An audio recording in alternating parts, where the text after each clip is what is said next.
Hey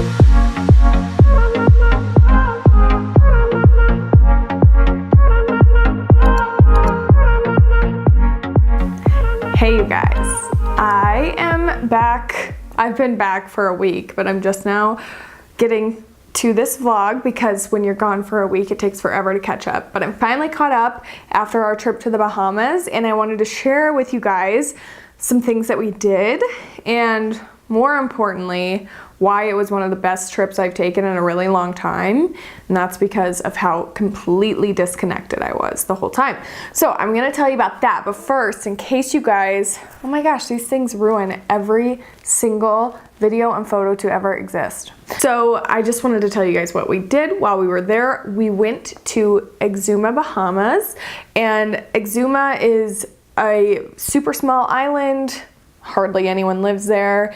It's a really great place to travel if you really want to disconnect and get away from people and just really get that actual rest and relaxation. I wanted to show you guys some highlights through the photos that we took because I didn't share hardly anything while we were actually there on my phone. We went on a boat tour day, and that was really cool because we saw so much wildlife, and I did not expect that. And it's not the kind of wildlife that's like, it's like wildlife sanctuaries and like the typical tourist wildlife. I mean, it still was a touristy thing to do. We were on the boat tour and we would just spot like sea turtles, and we saw sharks, and then we swam with the sharks. We swam with pigs. So yeah. Here are some photos. We stopped at this island that is entirely inhabited by iguanas. No humans live on this island, only iguanas. They look a little bit like dinosaurs, so it's a little bit freaky. And we went and swam with some pigs. Look at the little one here. I obviously loved feeding this little guy. He was so cute. But then I had a very different experience with the bigger ones. So you can kind of see how this played out through these series of photos. You know, at first I'm like, oh, you're kind of cute. And then I'm like, okay, backing away.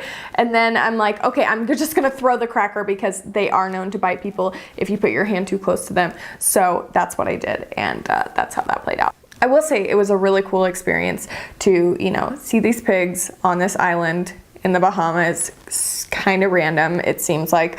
And it was pretty cool to, you know, hang out with them. A very unique experience. But, you know, everyone calls it like swimming with the pigs, and I don't really know why, because I was not about to practice my backstroke with these pigs in the water. Like, I was trying to stay out of the water as much as possible because, you know, pigs who swim in the water also shit in the water. And like, no one talks about that, okay? All you see are these pretty Instagram models swimming with pigs and looking all cute, when in reality, hardcore doing it for the gram. They are getting in this water with pig feces and hanging out to take that picture. That's a little disclaimer about swimming with the pigs, but a very unique and cool experience nonetheless. It was a really cool experience just to see like stingrays and sea turtles and different types of sharks from a distance, and different types of fish and all this kind of wildlife. The water was insanely gorgeous, and the beaches we went to were phenomenal, and I'm gonna share with you guys the names of those beaches at the end of this video, because I don't know the names, so I need to go Google them. If I'm being honest. All I remember, one is Tropic of Cancer and Hamburger Beach, Hamburger or something. But the main reason I love the Bahamas so much was how fully disconnected I was for the entire week. I have not been this disconnected in so long, you guys.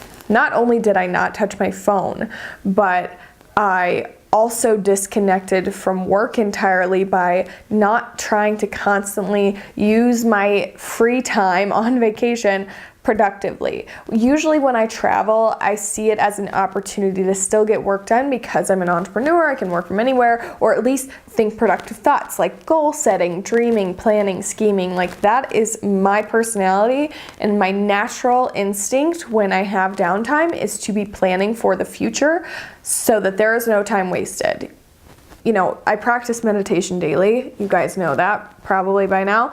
And that is my disconnecting, but we need longer breaks than just like a couple times a day meditating. So to fully disconnect for an entire week, I really don't think I've ever felt that before. The experience had me reevaluating my day-to-day relationship with this online world, from social media and the way I work and the way I think in general, to always be connected mentally even. And I realized that there are 3 subconscious habits that I have right now that keep me connected to the hustle almost constantly. And I'm going to try to fix those. So I wanted to share those with you guys, because I think that most people probably do these as well.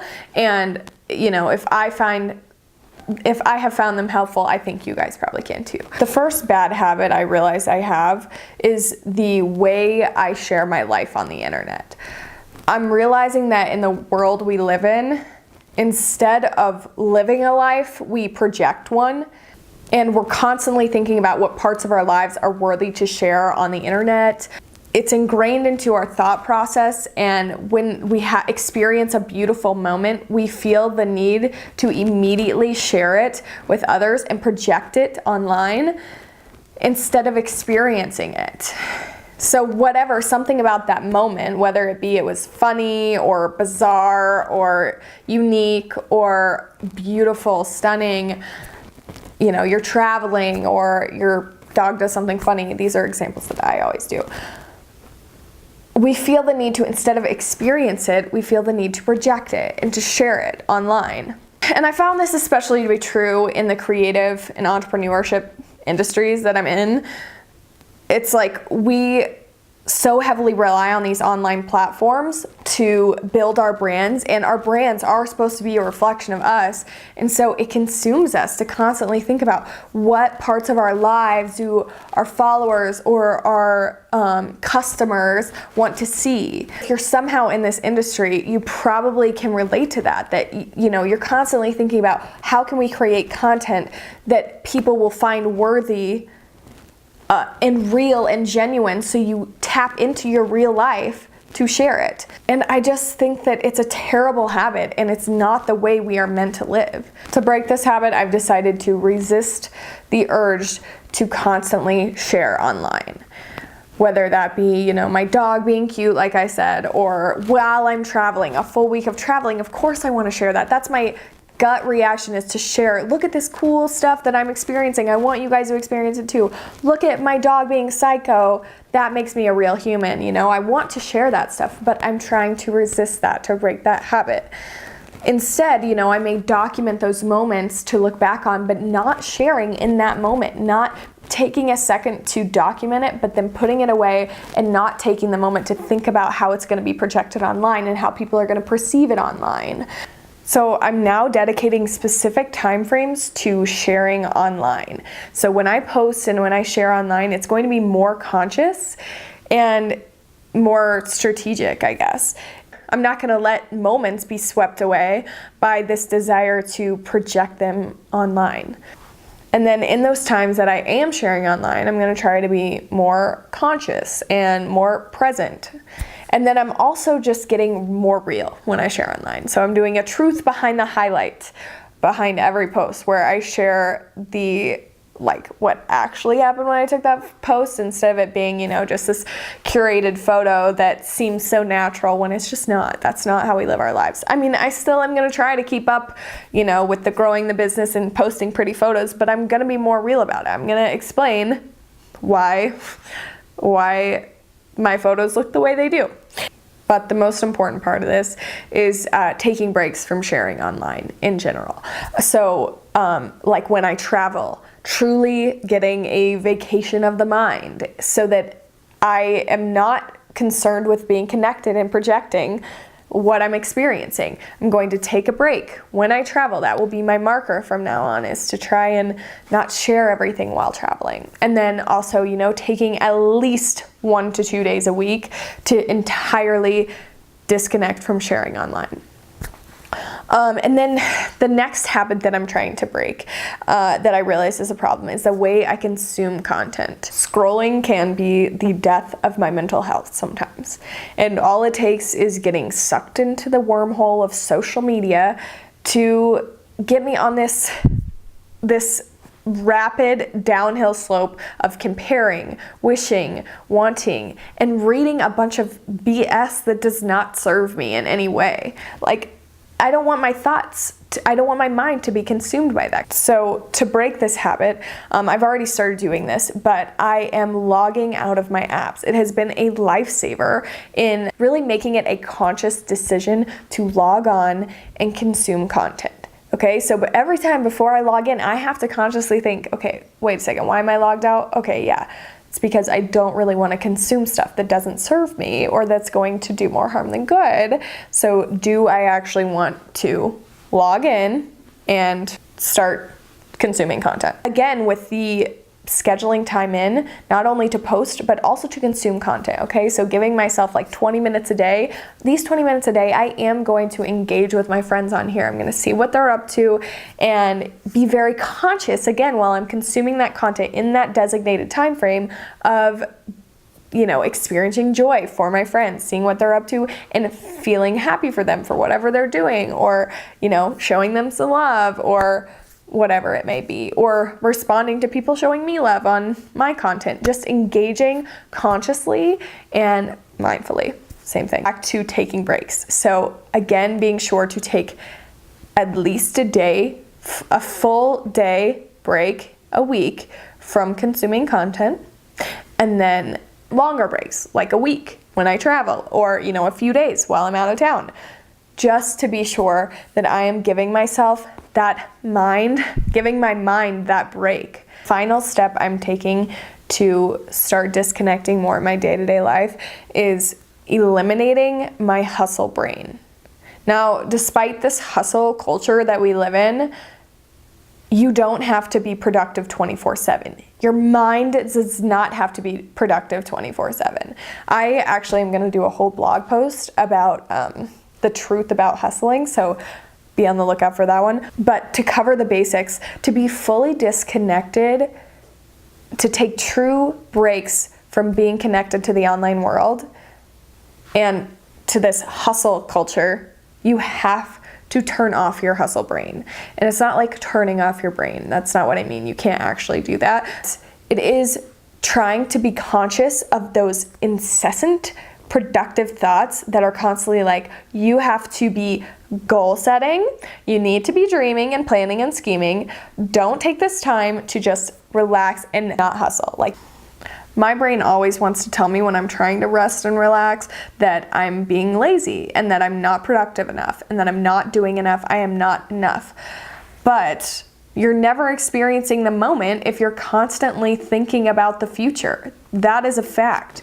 And if you're always concerned with the future, you're always connected to the hustle. Meditation helps the most when I'm trying to notice my thoughts. You know, I don't beat myself up when my mind drifts off. I let myself feel the fact that I want to be productive, that I feel lazy because I'm not thinking hustling thoughts.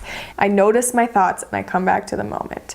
That's meditation. If you guys actually have any questions about meditation, please ask me. But eliminating hustle brain is one of the not so obvious ways to be disconnected, but truly, if you notice your thoughts, if you can notice your constant desire to think productively, you can start to let go of that feeling. Feeling fully disconnected for an entire week in the Bahamas was totally foreign to me. I mean, because of those three things, because of the way, you know, I share content online, share my life online, the way I consume content online, and my hustle brain, my desire to always be thinking productive thoughts. But the benefits of true disconnection mean you actually get to experience the moment in this way that is so hard to find anymore. So if you guys are going on any trips soon, that is a great place to start, to really try and disconnect entirely from the way you share your trip online, or the way you're consuming things while you have downtime, or the way you think when you're not actually physically being productive. Trying not to constantly think productively. Okay, one final thought to all of you entrepreneurs, side hustlers, business owners, all of you out there hustling. Just because you can work from anywhere doesn't mean you should. Set boundaries. Your business, your dreams, your goals, all of your plans will not shatter into a million pieces because you took time off. If you don't respond to emails immediately, if you don't share your life constantly, disconnection is vital in our industry. And being connected 24/7 is not how humans are meant to live. So I hope you guys practice some true disconnection.